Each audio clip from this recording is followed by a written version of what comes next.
Hello. I don't know who you are. Oh, I'm Simon Brew. I'm the editor of Film Stories. I don't know what you want. Here to do a podcast. If you're looking for ransom... No, just a I can podcast. tell you I don't have money. Don't want your money. But what I do have... Yeah?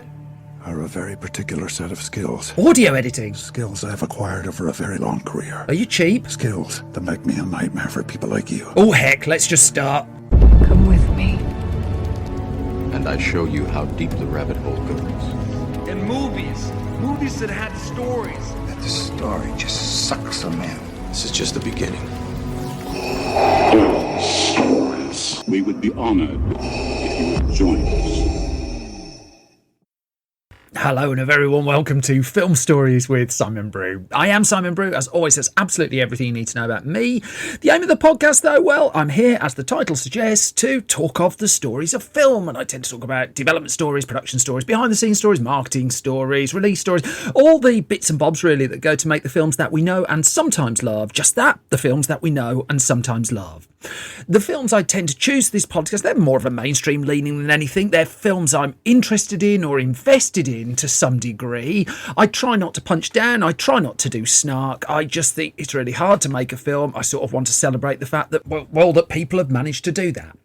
Without further ado, I'm going to crack on with the first of the two films I'm talking about in this episode. Going all the way back to 2008, a particular special set of skills. I'll play you a clip. I'll come to the story the other side of this. Dad! Oh, my darling.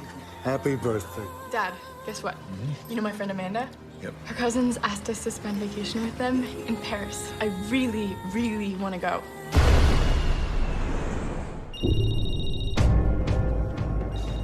Hi, Daddy. You were supposed to call me when you land. There's someone here. What? Oh my God, they got Amanda. Dad, they're coming. All right, listen to me. Go to the next bedroom. Under the bed. Tell me when you're there. Now, the next part is very important. They're going to take you. Yep, let's start with a cheery one. We're back in 2008 for the film Taken, or if you're in different parts of the world, 96 Hours or The Hostage. Bottom line is it's directed by Pierre Morel, produced by Luc Besson, written by Luc Besson and Robert Mark Kamen, with Liam Neeson in the lead role, alongside Maggie Grace. There's Katie Cassidy, Holly Valance and Famke Janssen in the ensemble for this one.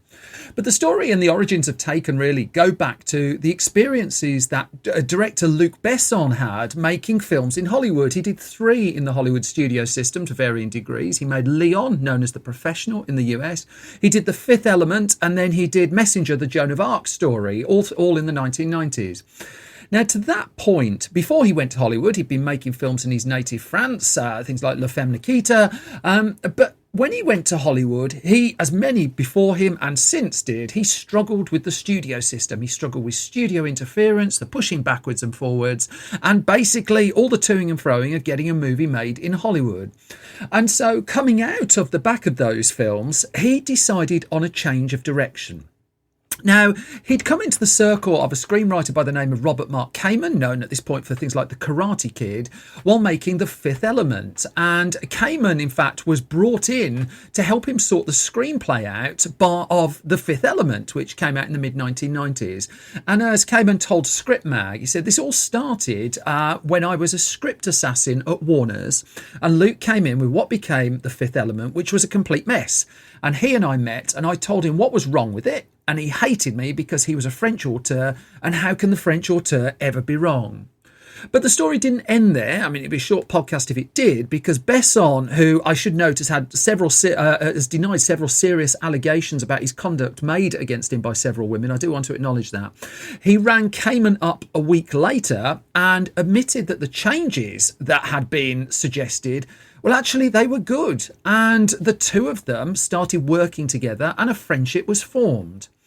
But Besson was coming to the end of his time in Hollywood, and as Kamen described, again in that interview with Script Mag, he said he wanted to become the biggest producer of film in Europe And what he needed was to do those kind of low impact action films for between 18 and 25 million bucks that he would finance, and they would be the backbone of the company.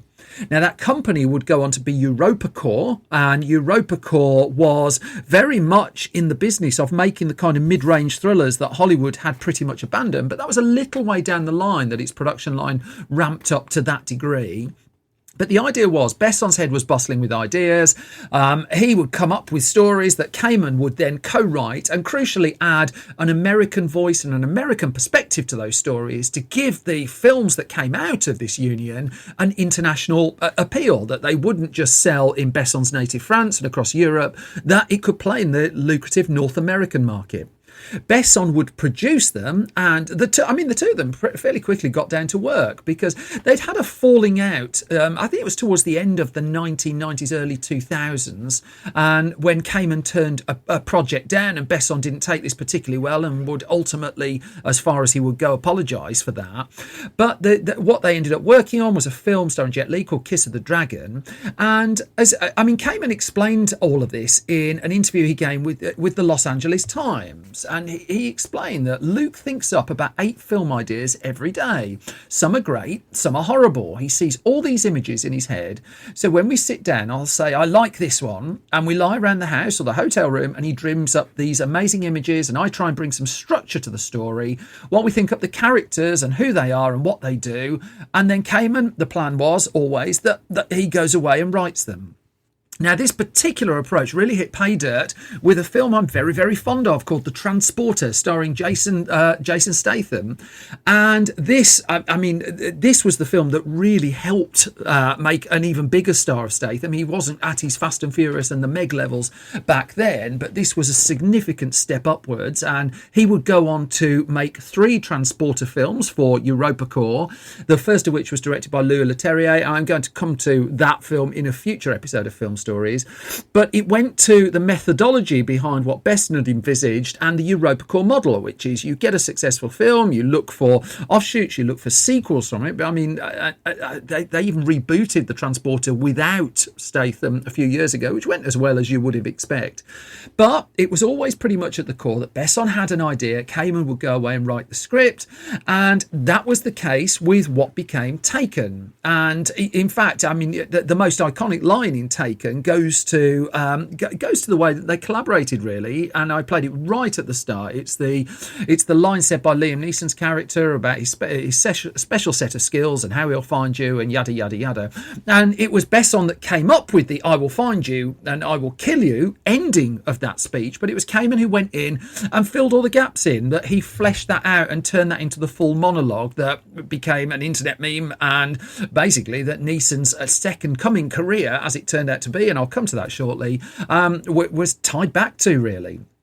Now, what was crucial at the heart of this was Besson knew that these films had to have American appeal. I've just touched on that before. Going back to that Script Mag interview with Robert Mark Kamen, he says Luke loves American movies. He loves these action movies. He loves violence and he loves the visuals, and that's his thing. He has a cinematic vision that I will never possess. He just sees things. Now, Kamen would add, of course, he doesn't have a great idea about structure or character or anything, but he sees things. And what I try to bring to the table is my innate ability to translate this into structure and character and stuff. And so we're a perfect match. Now, the idea then of they put the scripts together, but what they didn't have to do was go through this Hollywood system, that there weren't layers and layers of executives waiting to sign all this off. Besson had the financing in place to get these films moving. He was looking to direct a few himself. I'm coming to that in a second as well. But once Besson was happy with the script, that was all the sign off really that the project needed. And as such, Taken was coming together really rather quickly. Now, crucially, Besson didn't have plans to direct this one. At this stage, he'd been away from directing since 1999's Messenger, the Joan of Arc film. And so that was nearly a decade off from being behind the camera directing on a film set. But he was back. He was making films himself. He was directing Angel A. He was directing the first of a series of Arthur family films that he would do. Not Arthur as in the Dudley Moore version. That wouldn't be a family film. And so the plan always with EuropaCorp was that other directors would come in and make some of these movies for him. In the case of Taken, he had someone in mind because director Pierre Morel was already in the Luc Besson circle. He'd made the film District B13, which had gone down reasonably well. And going back to, Besson had more ideas for films than he could make himself. And so he was always on the lookout for talent who could come in and step up to direct. Now, Pierre Morel had been director of photography at this stage on some of Luc Besson's commercial work, and that's why he was given his feature directorial break, and that's why the script for Taken ultimately came his way. So Morel discussed this in an interview he gave with the website Coming Soon, and he said that with Taken, Luc Besson pitched him the story. He said, just one day we were having dinner at a restaurant, just having a casual chat, and he pitched the movie, and I loved it. And a year later, when it was financed and they knew we could do it, he said, do you still like it? Do you still want to do it? And Pierre Morel said, yes, of course, right away, on the spot. Now, it's worth noting that whilst the premise is an action movie in Taken, it does go into some fairly murky areas. In fact, the subject area is in and around sex trafficking, and the film got significant pushback for putting across the idea that you send American women over to Europe and nasty European men. Well, let's just say that there are problems with some of the way cultures are represented in the film. I think I can put that fairly delicately like that. But Morel went off and did his own research, and he looked into the real life issue of sex trafficking as well. And what he would argue ultimately with Coming Soon, with the final version of the movie that he put out, was that the final film, quote, relates to real situations. Although in most real situations, someone doesn't go out and kill 35 people on a revenge mission, but that was the film that they were ultimately looking to make. Now, by the time it came to Pierre Morel, with the financing in place, the core casting was actually done as well. But the things hadn't quite gone to plan there. That as Besson had been packaging the film together, he knew, again, going back to the way he wanted, I mean, look at the way that Jason Statham helped power the Transporter films. He knew he needed a star who could play to an American, an English-speaking audience to power the films. And the choice in his mind was obvious. Jeff Bridges. Jeff Bridges was thus duly offered the role of Green Beret and CIA officer Brian Mills, and he was interested. In fact, for a while, it looked like he was going to be taking the role on. In the end, though, he would drop out just at a time when Liam Neeson, at that point, I mean, it's worth noting just what a sea change this was for Neeson. At that point, known for serious dramatic work on the whole, notwithstanding the fact he starred in films like Krull, love Krull, not being snobby about it. It was films like Schindler's List, like Michael Collins. These were the kind of scripts that people would go to Liam Neeson with. But Neeson was looking for something different. And in this instance, it was Neeson who sought Besson out rather than the other way round. Because Besson told Fandom in an interview that he didn't actually take the script to Liam Neeson. As it turned out, the two knew each other a little, that they were neighbours in the south of France, that Neeson had a house there, and so they knew each other just a little bit there. But as Liam Neeson would tell Entertainment Weekly, looking back on all of this, he said, look, we did the first Taken movie when I just turned 55 when we wrapped, and he said, I was at a film festival in Shanghai, and his late wife Natasha Richardson had a film at that festival, and Luc Besson was on the jury, and Neeson had read the script to Taken by this point. He managed to get hold of it, and he approached Luc Besson. He said, look, I'm sure I'm nowhere near your list of actors for this, but I used to be a boxer. I love doing fight scenes. I've done quite a few sorcery movies with swords and cough. Please think of me for this. And Besson did think of him for this. He hadn't seen the casting originally, but the casting against type really fitted the project. And Pierre Morel said, once I knew Liam was going to be in it, and we discussed and shared ideas with Liam, he told me he was willing to do as much action himself as he could. That this wasn't just Neeson signing up for a free holiday, or a well-paid holiday as it turns out, that he wanted to throw himself into the training, he wanted to throw himself into the martial arts, he wanted to do as much of it on screen for real as he could. Now, the rest of the cast is quite small for this one. That Besson called on one or two actors that he knew. Famke Janssen came in to take a very small role. But the hardest one to cast looked like being Brian's daughter in the film, Kim. And that role went to Maggie Grace. But Maggie Grace was one of many who auditioned for that role. Nonetheless, Morell explained that she pretty much nailed it when she came into the audition. They saw lots of people after they'd seen her. She came to them early in the audition process, but she didn't require direction. She just seemed to get pretty much what they were after. With all the parts in place then, they had the script, they had the director, they had the cast, they knew they were going to film in France. The shoot was arranged in line, again, with that EuropaCorps strategy. There would be some filming that takes place in America. The bulk of it would take place in France. In fact, that was one of the appeals for Neeson, that he would get to go and spend 3-4 months in France shooting this movie. But from the off, Morell knew that he needed this to look and feel as physical as possible. And so Neeson did the training that was required. He did martial arts training, he did special weapons training, he did combat training, and he had to get into shape if he was going to play an action star on the big screen.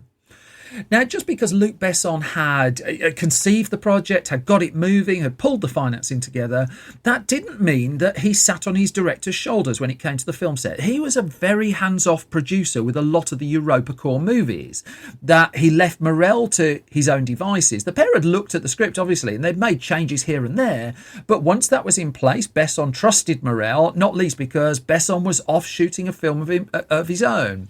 In fact, Luc Besson would explain this to Venice magazine in an interview, and he said at the point when he was off promoting his own movies that he'd been directing, we're shooting Taken with Liam Neeson. I went to see the director on the set last night. I went to say hi, have coffee, and then I left. That's what I do. Because, not here, but when I'm in France, if I go on the set, all the technicians get so nervous. They're like, what's he doing here? Oh my God, what's going to happen?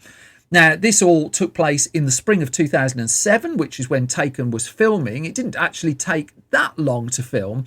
But as Besson said, on the set, I'm unpredictable. I love to have people on their toes from the moment they come on the set to the moment they leave the set. Otherwise, stay home. You're not going to have the time to sit. I don't have a seat with my name on it. I don't think it was therefore, from the sounds of it, much to the disappointment of many of the cast and crew, that he didn't spend an awful lot of time watching Pierre Morel basically directing the movie. Now, Morell knew that he was going to shoot a lot of this on the streets of Paris, and he wanted to do a gritty look. He knew that he couldn't overdo the lighting to be able to get that.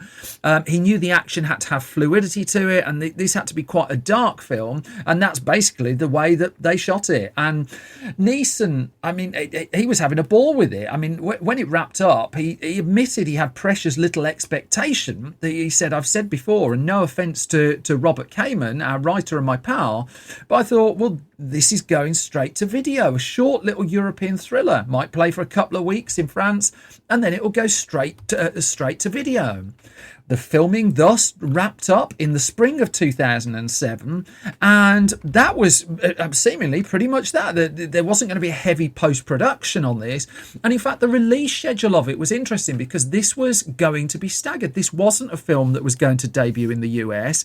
This was a movie that basically started without US distribution, that it was going to come out in Europe first, and then it was going to be a staggered release over the coming months from that point. Now, there was still a challenge when they went into post-production on the film basically they were balancing out the amount of violence in it with how much they wanted to show. Because, again, this was the era where you put PG-13 action movies into the American market, and to get a PG-13, you had to cut down on the amount of physical violence that you showed. And they knew this going into it. They knew it with the editing. They knew that the pacing had to be quick. They knew that the action had to move fast, but also what Morell worked out and what he knew was they didn't have to show all of the action. They could let sound do some of the work, which is what they did. And in fact, the Taken movies ongoing from this point, and we saw Die Hard films do this as well, would target bizarrely a family-friendly rating on their initial release, and they would get into the cycle of then releasing the harder cut or the uncut version on DVD just to try and have their cake and eat it a little bit. And as much as there was outcry and backlash about that, you sort of have to say, well, it worked, didn't it?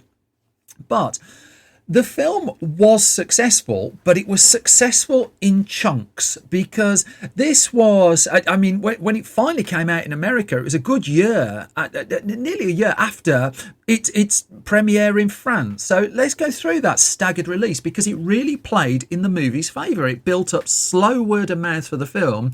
And even though studios wouldn't like to admit it, this was a film where it was believed that piracy, which we don't condone or approve of, had a part to play in its success. So the film debuted in France, first of all, in February of 2008. That the reviews for it were, well, there's an action film. It's all right. It's just people getting beaten up. But there's Liam Neeson. That's a bit different. That's quite fun. And, you know, it just about works. Acknowledging the concerns and the backlash just over some of the tones, the tone of the movie and the way certain cultures are presented in the movie as well. So it did business in France, and then the rollout started. I mean, it went to South Korea in April of 2008. It went to Spain in August of 2008. We got it in the UK in September of 2008. So already we were, 7 months behind the original French release of the movie. New Zealand got it in that September. And, I mean, by the time English-speaking territories were getting the film, versions of the movie were available on DVD in other parts of the world, some more illicit than others. The DVDs, not the parts of the world. And I mean, Neeson talked to Entertainment Weekly about this because he remembers a conversation where he was talking to his nephews and they'd seen it. They got in touch with him, said, saw your film, really liked it. And he asked how they got hold of it, and it had played in South Korea. They'd illegally downloaded a version of it. And so he was cheesed off with this, and he figured the chances of the film, given that it was so widely available through other means, doing good business, were gone. Now, again, this is tempered against the fact that he was expecting this to be a straight to DVD release, but it was becoming clear that wasn't going to be the case. 20th Century Fox had picked up the rights to release the movie in the US. In fact, it released it in a few territories around the world as well. And Neeson talked about how Fox positioned the trailer for the film. They cut a trailer that played on the buzz that was slowly building, that played on the special skills. It played that trailer in and around big sports events and things in the US. And it set a release date in America for January the 30th, 2009. Now, this was a point, I've made this point several times over the life of this podcast. January, once upon a time, used to be a dumping ground for films that, you know, were fairly low profile, really, that some Oscar fare would end up there for wide release.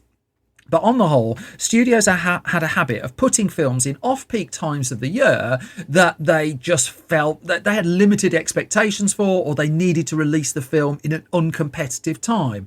So to give you an idea what else was around when it came out in the US, there was a horror movie called The Uninvited. That was scheduled for release the same day. Sony Pictures had basically cleaned up in January off the surprise hit Paul Blart Mall Cop, which I'm not coming to in a future episode of the podcast. But most of the films around were holdovers from the Christmas release, or films that had just sat on the shelves. I mean, there's a Renée Zellweger film called New in Town that was out that week as well. And so Taken was scheduled there in an off-peak time, and even accepting that, nobody quite saw its level of success coming, because it shot open at the number one spot in the US with a 24.7 million opening weekend. Now, again, context, the budget for the film entire was 25 million before marketing and distribution, obviously, but the film was pretty much in profit before it got to America. However, what was interesting about Taken was it stuck around. The second weekend's box office dropped only 17%. It pulled in another 20 million on its second weekend, still in the top three with another 18 million on its third weekend. The weekend number 4, still in third place. Weekend number 5, it was down to fourth place, but still bringing in $10 million. And it was, I mean, remarkably, by the weekend after that, it went back up. It went up to third place. By the time Taken had completed its box office run in the US, it had made $145 million. It was a hit, a sleeper hit, if you like, a big hit, certainly certainly by the context of expectations. And in fact, that US release would dwarf the amount that it made elsewhere in the world. That the film would gross $81 million everywhere in total, everywhere else around the planet, but 145 million in the US. Obviously, this had, it was transformative to a degree for EuropaCorp. And as much as there were talk about there's no way we'll possibly do a sequel, how else could someone come in and just fall for someone taking someone again? Well, I don't think it's a spoiler to say they would do it again. However, a couple of things before we get to that. I mean, it's worth noting that Jeff Bridges would actually see the film, and he would concede that Liam Neeson was a much better choice for the material. For Liam Neeson, this is like Leslie Nielsen becoming a comedy star after Airplane. That late in his career, this switch in genre turned into a hugely lucrative cash cow for him, really. That he'd been paid, a couple of million, I think, for the first take. And by the time we were on to the sequels, his salary was in 8 figures. He was getting the biggest paydays of his career.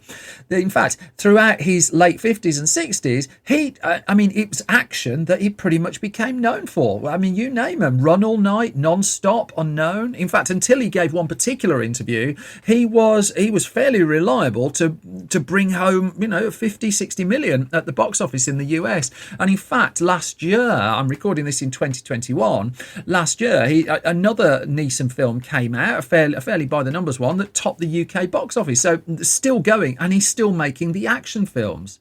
He says, I love to do action movies. It wasn't really on my periphery. I read Taken and just thought this would be great. Just hang out with stuntmen every day and beat guys up. And he said, he reiterated again, I did think it would be straight to video. But he also said, I enjoyed doing that first Taken movie so much. I had no idea that it would lead on to other films and other action scripts. And they started sending me action scripts, he described, where you'd see leading man, age 37, crossed out, and late 40s, early 50s written in instead. And he said, I feel very privileged and a little bit guilty. I'm having fight scenes with guys half my age. I just can't stop laughing. It's so silly on one level and great fun on the other. As for the Taken series, well, they just kept coming. I mean, plausibility be damned at the best of times. I mean, the first one's hardly the most plausible film. I would suggest that's not why people go and see the Taken movies. But Taken 2, that would come along in 2002 and would be gigantic. That would bring in another 140 million at the US box office, taking 380 million worldwide. Didn't take long for them to churn out Taken 3, which I would suggest the quality of them was falling fast by this point. That again, another 90 million in the US, 240 million, another $325 million for Taken 3, which is a very high take for a very poor film. Then Taken became a television series, which debuted in 2017. And this one idea that Besson had has turned into an absolute juggernaut. In fact, every time Neeson releases a new action film, which is a couple of times a year on current timings, it's one of the questions that always seems to come up when he's allowed to do interviews. And where's Taken 4? Would you go back to doing another Taken film? Now, they do appear to have ruled these out, but nonetheless, EuropaCorp, it became a cottage industry for that company as well, until Luc Besson bet the house on directing a film he'd been desperate to make, a film called Valerian, and that would bring a lot of that house tumbling down. That, though, is a story for another time. Which brings me to the halfway point of this episode of Film Stories. Loads and loads of things to tell you about, so I'll go fast. I'm putting a live show back on. I'm giving this a try. If you want to come and hear me waffle live in person, appreciate it. I'm recording this, and this has been released in May 2021. I have a show that's taking place on June the 23rd, 2021 in Birmingham. You can find that details on that at the Film Stories website, filmstories.co.uk. If you go to store.filmstories.co.uk, you can pre-order our first Blu-ray release. I'm so excited about this. I've got the rights to release Sneakers on Blu-ray in the UK, and so that's now up for pre-order. I've recorded a new commentary track with James Moran for that. I'll be telling you lots about that, I'm sure. That's on the website. But at the core of everything I do is this podcast, and this podcast started nearly 3 years ago now, with me just in a room, as it is now, waffling into a microphone, and you all tolerating it, for which I'm hugely grateful. I get this far because you're willing to subscribe to this podcast. You're willing to leave me me ideally hugely positive reviews. And if you can do that as an independent podcast producer, I can't tell you what gold dust that is. And so, yeah, I mean, I hugely appreciate the support, and you give me the rocket fuel really to keep doing what I'm doing in a Brummie accent. Now, though, I'm going to move on to the second of the two films I'm going to talk about in this episode of Film Stories. We're going back to, well, one of the most popular comedies of the 1990s. How about I play you a clip and then I'll tell the story of it the other side of this. Do you want to hear a nasty story of mine? It's sort of sexual. Yeah, let's hear it. Okay, well, this one time at band camp, we were playing this game. I don't know if you know it, but it's called Spin the Bottle. And I had to kiss this guy named Mark Wander. Yes! And he was such a dork. And everyone laughed at me, but I didn't care because it was so funny. I get it. Oh, and this one time at band camp, I stuck a flute. Yeah, let's knock that one on the head there. That's a clip from 1999's American Pie, directed by Paul Weitz, although his brother Chris Weitz was involved there as well. Written by Adam Hertz, starring Jason Biggs, Chris Klein, Natasha Lyonne, Thomas Ian Nicholas, Sean William Scott, Tara Reid, Mina Savari, Eugene Levy, and the brilliant Jennifer Coolidge as well. And, well, the story of this one goes back to a writer in his 20s by the name of Adam Hertz. So, Hertz had graduated from Michigan University, and later in that year, in the December of 1997, he started writing his first film. And he was mid-20s at this stage. 6 weeks later, he'd sold his first film. It's the kind of Hollywood story that every other screenwriter or wannabe screenwriter looks on with absolute envy. But as it turned out, Hertz had exactly the right project at exactly the right time. Now, it'd be remiss to say he had no experience at all. He'd done some production assistant TV work to this time. He'd written a couple of spec scripts for existing TV shows as well. But that was enough to hook him into getting a manager to get some degree of representation. But said manager was more interested in him writing a film. In the 90s, people still seemed to like films. Now, his only idea, as Hertz told Movie Line, was the real high school kids do. He wanted to see a film like that. That high school movies were coming into vogue again in Hollywood, but they were heightened or they were just off to the left or something like that. And he wanted one to be written about his experience, about what he saw as real people. So at the suggestion of his manager, he went for that. And he kind of studied Hollywood's form in this, and that meant going to films like Porky's and Bachelor Party, one of the few Tom Hanks films ever to have an 18 certificate in the UK, Bachelor Party, fact fans. And he just wanted to see how they worked. And as he put it, the secret of classic movies like those is they don't apologise. So off he went with his family at the end of 1996 for a family skiing trip, and he figured he didn't want to write a deep film, that he'd do some skiing and then he would write on the other days. And he wrote and wrote and wrote. He wanted this to be funny. He didn't want to overanalyze. He just wanted to go for the laughs. As he wrote it, he began to like his characters more and more. In fact, the lead character, Jim, was apparently effectively his alter ego, really. And 6 weeks later, he'd completed the script. It was done in the first draft. Now, it's pretty well known. He put up a title on the front page that certainly got attention. It was called Unfitted Teenage Sex Comedy, which can be made for under $10 million that studio readers will most likely hate, but I think you will love. That's what he called it. And that title got attention. What's more, here was a relatively cheap film to make. I mean, earlier in the decade, Dumb and Dumber hadn't cost an awful lot of money, and New Line Cinema had made a fortune off it. And so there was a search in Hollywood for more stuff like this. There was a film going through production at that point called There's Something About Mary. I wonder what would ever happen to that. I'll come back to that shortly. But the film that he'd written was relatively cheap to make, and it seemed very 90s, and a bidding war duly broke out quickly amongst movie studios for the project. And that bidding war saw Universal Studios ultimately prevail, paying $650,000 up front with $100,000 down the line. Now, there are umpteen stories of films that have gone into development hell in Hollywood after there's been some degree of bidding war for them, that they then lumber around in the system for yonks and yonks and yonks, or they don't get made. This was absolutely not the case with American Pie, that filming on it was underway by the summer of 1998. Now, there was still a little bit of work before they got to that point, because there's the small matter of, well, who's going to direct the film? And it was put to, that was down to executive producer Craig Perry, who was one of those who had the job of finding directors. And as he would recall to Bullet Media, he spoke to 60 or 70 possible candidates.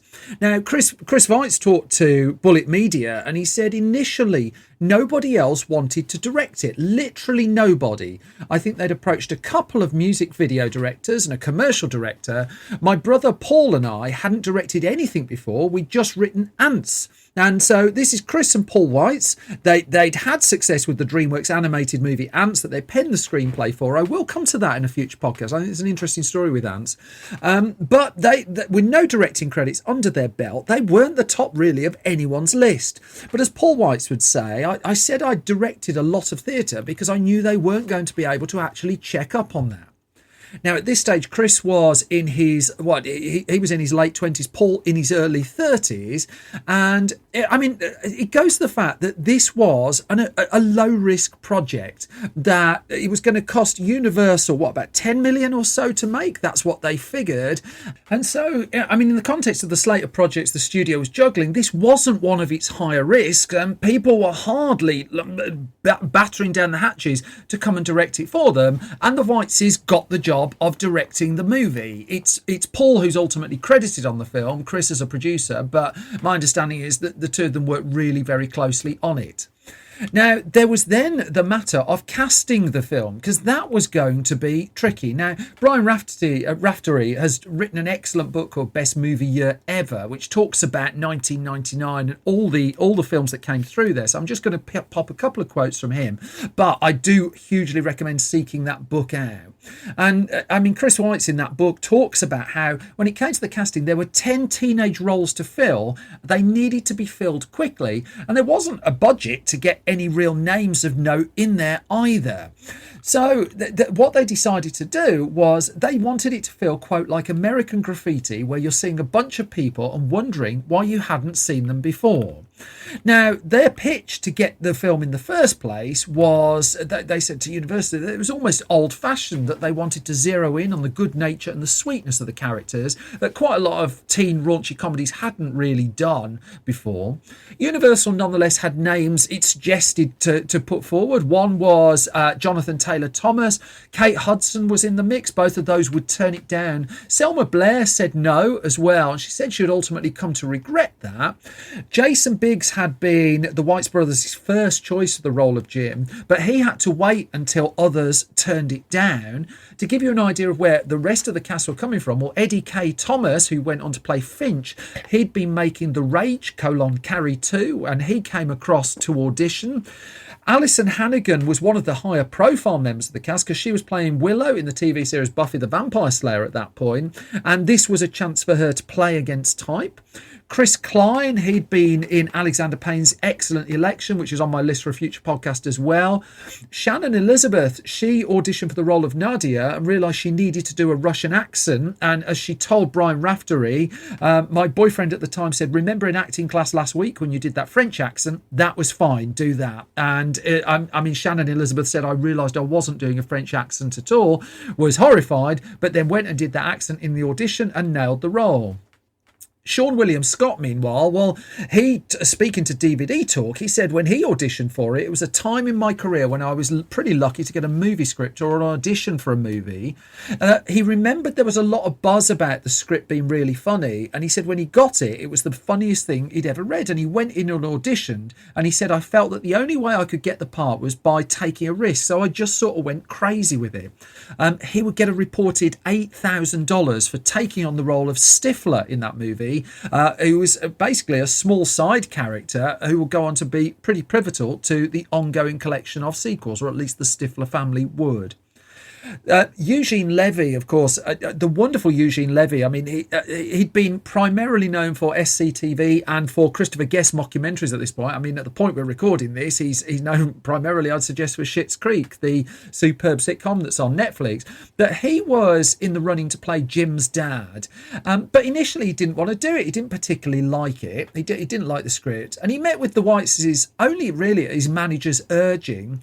And it was then that he changed his mind. But he would admit that he found originally, as it was written, the character of Jim's dad to be wrong, just didn't like it.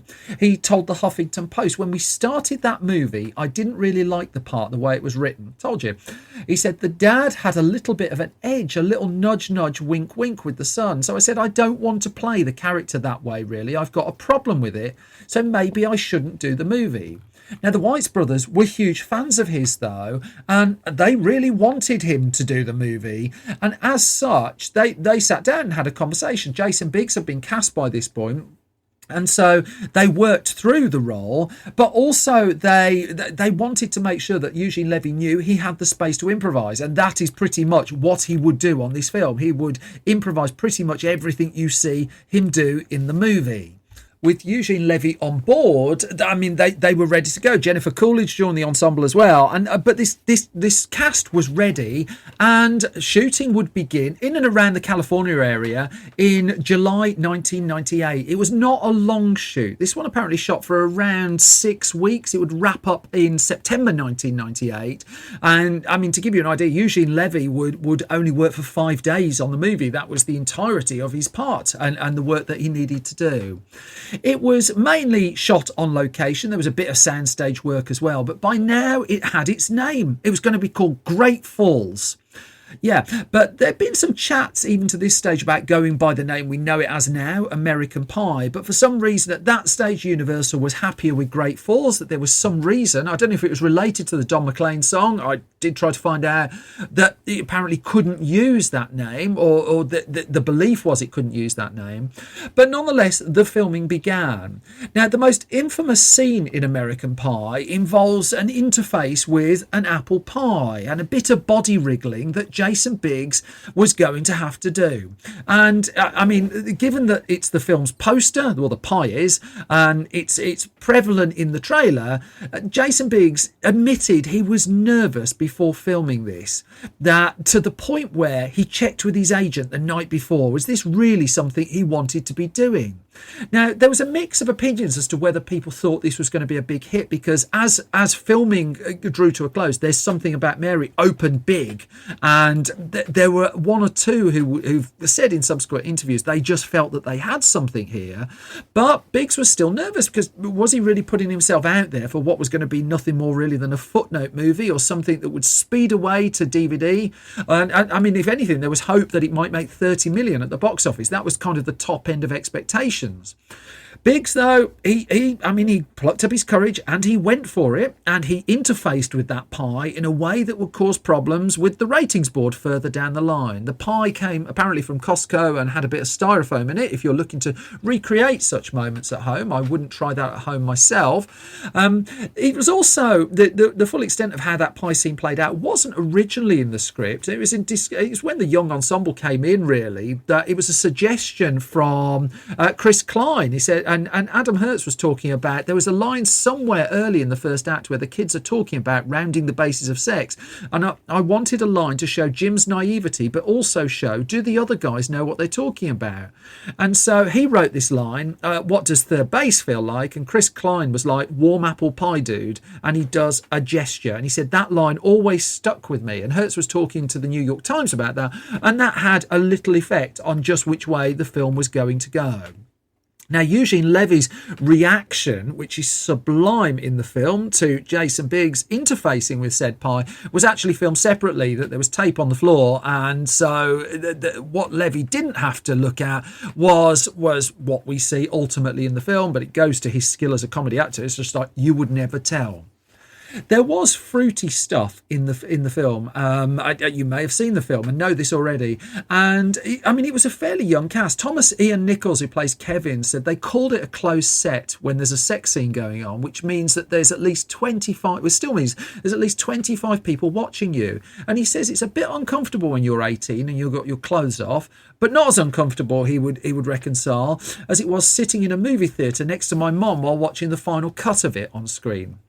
They were they were taking care and they were taking precautions. I mean, a body double was hired for Jason Biggs for the moment where he and Alison Hannigan have a moment in the movie. But as Paul Weitz would say, the body double showed up, and when he stripped down, we saw like an 8-inch long scar across his stomach. And thus, he couldn't do the doubling, and Jason Biggs ended up shooting everything that you see that he does in the film. There was nonetheless, as much as the film the film script was being shot, there was room to do ad-libbing. I mean, Sean William Scott would talk about this. He said the Weitz brothers were really open to ideas, and once they felt they'd gotten a certain take, they'd give us the freedom to really kind of explore different angles of a scene. This was still in the era of shooting on film, so it wasn't the flexibility that digital filming offers. So it was still something to be able to have that level of improvisation, but it was there, and it was afforded by the directors. One person having lots of fun, by the way, was Alison Hannigan, and she talked about one of her quirks. And one of the things she brought to the character was to phrase every sentence of the character of Michelle in the cadence of a question. And she said it became this sort of sing-song thing on the set. Occasionally I continued to talk like that off camera and I want to shoot myself. It was so annoying. Filming would wrap up in September of 1998, and it didn't take long for Universal, once the final cut came together, to realise it had something here. Now, it's worth setting this against the backdrop that Universal itself was up for sale, and that will cause several delays, really, to the release of the movie. I'll come to that shortly, but basically the film was completed for a long time, and lots of critics had actually had a chance to sit through preview screenings of it before it made it into cinemas. The test screenings it was organising of the film, though, were pretty much blowing the roof off. And with the box office of There's Something About Mary and the endurance at the box office of There's Something About Mary fresh in its minds, it knew that it had something. It knew that there was something in the film Great Falls that was working, but that was not the title, because the test audience was said to be far less keen on the title, and whatever the objection was to the film being known as American Pie was ultimately removed, and that was the new moniker that the film was going under. Now, the bigger problem was getting an R rating from the notoriously prudent Motion Picture Association of America, the American Ratings Board. Now, it needed an R rating so that as broad an audience could come along and see that apple pie interface, but it was originally given by the strict ratings board an NC-17 rating. Now, for those not in America and who don't know this, an NC-17 basically keeps anyone under 17 out of the cinema, whereas an R rating means anyone under 17 has to go along with an adult. And so it's also the fact that lots of American movie cinema chains would not show NC-17 movies. The likes of Blockbuster Video, back when Blockbuster had that level of power, wouldn't stock them, and you basically had to get an R, otherwise you couldn't have a big commercial film. The problem was the Motion Picture Association of America was being quite picky about what it was going to allow in American Pie. Chris Weitz would say in the book Best Movie Year Ever, you'd receive these extraordinary memos about the number of thrusts into a pie, and eventually you negotiate it down to a certain number, and that's what had to happen. They had to go backwards and forwards until the MPAA agreed that Jason Biggs could thrust into an apple pie 2 times on screen. An unrated version will come on the DVD where there's a bit more just massaging the ingredients of that pie if you particularly want to seek that out. There was another scene that caused problems, though, and this is one that Chris Weitz admits that really, I mean, they tried to play it for sweet, but in current context just wouldn't be in the film at all. And it's the moment where the character of Nadia is in Jim's bedroom, and what they get up to is, without their consent, streamed across the internet. And that's utterly a no-no to Weitz, as it is now. It had to be edited down even at the time to get MPAA approval. But Weitz was very keen that that both Weitz brothers were very keen when putting the film together. This just shouldn't be an outright blokey film. They told the New York Times, we were keen to empower girls to be as avid and interested in sex. Among the various dubious messages people may have taken from the movie, I'd say that's the one we most like to emphasise. And in fact, the film was set up so that the female characters had control, but Universal nonetheless sold it off the back of the pie and, was moving that release date around. As Craig Perry said, he said that the studio went on the auction block, and amidst a lot of turmoil, the film was pulled from the release schedule, and between that date and the date of its actual release, we'd been given 14 different release dates for the movie. We bounced all over the schedule that summer. At one point, we were going up against Star Wars Episode 1, The Phantom Menace, and I wouldn't even be talking to you now if that had happened. In the end, though, the date that Universal settled on was, July the 9th, 1999 in the US. That was the point American Pie was going to open. And that was a really, it's worth noting, this was a really competitive summer season, that this was the summer of huge blockbusters like Star Wars. It was the year that Austin Powers 2 went bananas. Warner Brothers had spent a fortune on Wild Wild West. There was a little film called, what was it called? Oh, The Matrix. That seemed to do quite well. Tarzan was out, Big Daddy with Adam Sandler was out, and out the same week as American Pie was a thriller called Arlington Road, which if you've not seen, I really do recommend seeking that out. But American Pie, powered by word of mouth, opened with $31.9 million at the US box office in the middle of summer season, knocking Wild Wild West off the top of the box office chart. Its opening weekend had done more than the high-end original expectations for the movie, and the film was not done. It would hang around in the US box office chart for around, it was on release for about half a year in the end, appreciating that its box office would continue to dwindle over a period of time. Nonetheless, it didn't drop out of the top 20 movies until, the end of September? And it bounced up at one point back into the top 15 in October.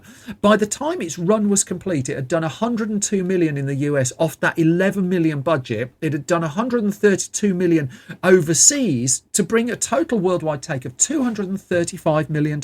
Now, this film had big ramifications because it brought back that raunchy teen comedy, and there were tons of them in the aftermath of that. Some involving some of the American Pie team. And rubbish like Say It Isn't So. That's a really unpleasant, horrible film, if memory serves. But there was also a whole clutch of American Pie films that were going to come as well, because Hertz off the back of American Pie was originally hired to write the movie of the British stage farce Run for Your Wife. When that eventually appeared without his involvement, Danny Dyer was in the lead role. He was involved in American Pie 2. That was turned around quite quickly, and there's a story and a half behind that I'll come to in a future podcast. His most recent credit actually is Best Intentions, a TV movie from 2019 starring Sarah Levy, and he's not had that many screenplays produced since, but then he hit the jackpot with his first film, and the sequels kept coming and coming and coming. There was an initial run of 3 American Pie sequels, and by the time the third one came out, that was going to be it in theory. That was in 2003, American Wedding. But then the DVD market exploded. And what Universal was looking for was something akin to National Lampoon, that it would present a load of comedies under a National Lampoon Presents banner. And so we got just an ongoing collection of straight-to-DVD spin-offs. Bandcamp in 2005, The Naked Mile in 2006, Beta House 2007, The Book of Love in 2009. The one common part of all of those was Eugene Levy appearing. He got money, he got a good salary to come along, just do a small performance in each of those roles on the condition that he had control over what he said, which Universal was happy to sign off. And whilst there was snobbery when it came to those DVD spin-offs, and let's face it, most of them are not very good at all, what they did was they kept the American Pie name bubbling, that people would see one of those, then seek out the original film, and American Pie went on to be a huge DVD hit as well. And so eventually the core cast came back for American Reunion in 2012, and I thought since then, if they suddenly suddenly start doing more straight-to-DVD spin-offs, that's the point where you might expect another main American Pie film to come around. Turns out they've released a new one. 2020, American Pie presents Girls' Rules, although there's no sign, as things stand, of American Pie 5, even though there's been no shortage of conversation about it. Never say never. The raunchy comedy comes and goes in Hollywood, no pun intended, and it will arrive again. For the minute, though, 1999's American Pie was a real turning point for the genre. As dated as it may appear, as 22 years on, looking at it now, it's hard to overstate just what a turning point that was. It's just those DVD sequels, perhaps less so. Which brings me to the end of this latest episode of Film Stories. You can get more of my waffling, if you can put up with it, on Twitter at Simon Brew, the entire Film Stories project at Film Stories Pod. I'm making the 25th issue of Film Stories magazine at the point this is being recorded. You can pre-order that now at store.filmstories.co.uk, where you can find all of our back issues as well. If you go to filmstories.co.uk, that's updated every weekday with movie news, reviews, nerdisms, features, all sorts of bits and bobs there. On Facebook at facebook.com/film stories, online, and at YouTube at youtube.com/film stories. But I think I've waffled on far too long. As always, it just leaves me to say thank you so much for your support and thank you for listening. I'll be back soon with another bunch of film stories. Until then, you all take care and look after yourselves. Stay safe all. Bye-bye.